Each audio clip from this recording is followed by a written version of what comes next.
ପାହାଡ଼କୁ ଲାଗି ଗୋଟେ ସୁନ୍ଦର ଗାଁଟିଏ ଥିଲା। ସେହି ଗାଁରେ ହରି ନାମକ ବୋଲି ଜଣେ ଛୋଟ ଚାଷୀ ରହୁଥିଲେ। ସେ ନିତିଦିନ ନିଜ ଚାଷ କାମ କରୁଥିଲେ ଓ ଚାଷ କାମରୁ ଯେତେ ରୋଜଗାରରୁ ଯେତେ ପଇସା ମିଳୁଥିଲା ସେଥିରେ ନିଜର ପରିବାର ପୋଷୁଥିଲେ। ଏମିତି ଅନେକ ଦିନ ଚାଲିଗଲା। ଘର କାମ ବହୁତ ଭଲରେ ଚାଲିଥାଏ।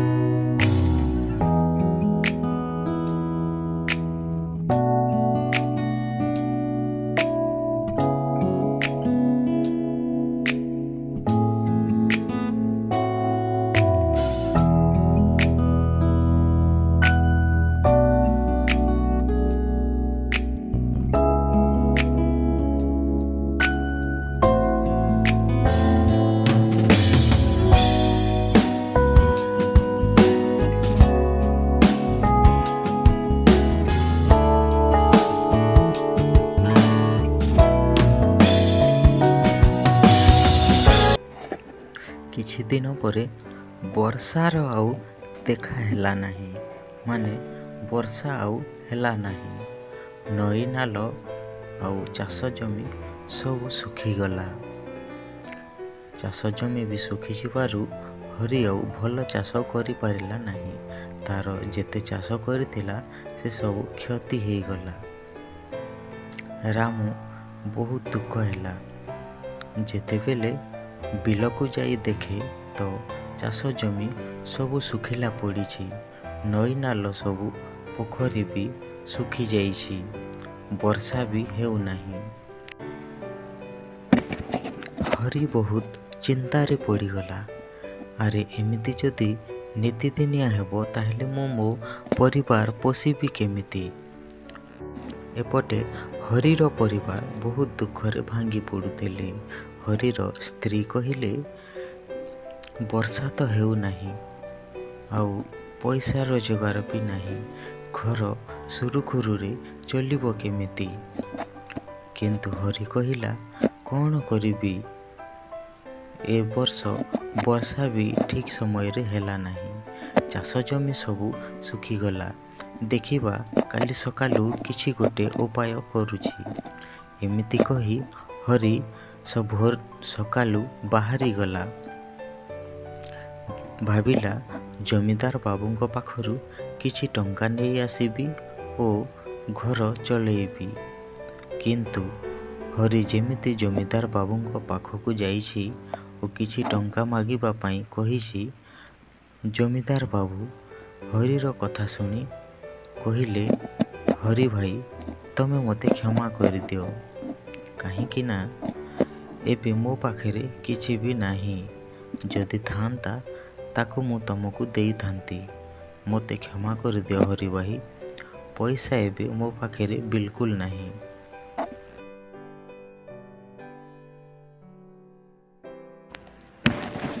ଜମିଦାର ବାବୁ ପଇସା ନ ଦେଇ ମନା କରିଦେବାରୁ ହରି ମନ ଦୁଃଖ କରି ଘରକୁ ଫେରି ଆସିଲା। ଫେରି ଆସୁଥିବା ସମୟରେ ବାଟରେ ଗୋଟେ ଶୁଆ ପଡ଼ି ଯାଇଥିଲା ଗଛରୁ ଓ ବହୁତ କାନ୍ଦୁଥିଲା। ହରି ପାଖକୁ ଆସି ଦେଖେ ତ ଶୁଆ ଛୋଟ ଶୁଆଟାଏ।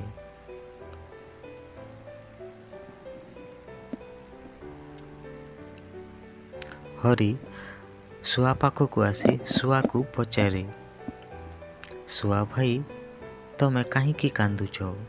କିନ୍ତୁ ଶୁଆ କହିଲା, ନା ଭାଇ, ମୋର ଯେତେ ସାଙ୍ଗ ଥିଲେ ଓ ମୋର ପରିବାର ଥିଲେ, ଗୋଟେ ଶିକାରୀ ଜାଲ ବିଛେଇ ସେ ସବୁତକ ନେଇଗଲା। ଏପଟେ ମୁଁ ଏକା ହେଇଗଲି। ମୋ ପରିବାର ମଧ୍ୟ ମୋ ଠାରୁ ଦୂରେଇ ଗଲେ। ମୁଁ ଆଜି ଏକା ହେଇଯାଇଛି ହରି ଭାଇ। ମୁଁ କ'ଣ କରିବି? ସେଇଥିପାଇଁ ମନେ ମନେ ବହୁତ ଦୁଃଖ ଲାଗୁଛି। ହରି ଶୁଆର ଦୁଃଖ କଥା ଶୁଣିପାରି ହରି ଶୁଆକୁ କହିଲେ, ଶୁଆ, ତମେ କାନ୍ଦ ନାହିଁ। ତମେ ଆଜିଠାରୁ ମୋ ସାଙ୍ଗରେ ରହିବ, ଆମ ଘରେ ରହିବ। ଚାଲ, ମୁଁ ତମକୁ ଆମ ଘରକୁ ନେଇଯିବି। ଏମିତି କହି ହରି ଶୁଆକୁ ନିଜ ଘରକୁ ନେଇଗଲା।